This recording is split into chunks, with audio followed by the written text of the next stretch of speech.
who's had that experience where you start, you've got kids of your own, you're starting to talk to them, you're starting to do things, and you realize to your own horror that's what your parents did when you grew up and you hated it so much?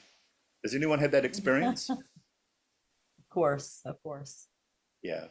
How Saturnian is that? I hear my father all the time tell Yeah, when I tell my kids, I tell them for every action there's a reaction, and for everything you do there's a consequence, whether it's a good or bad consequence.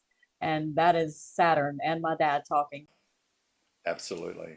It's a self-fulfilling prophecy. It's very, very difficult to escape.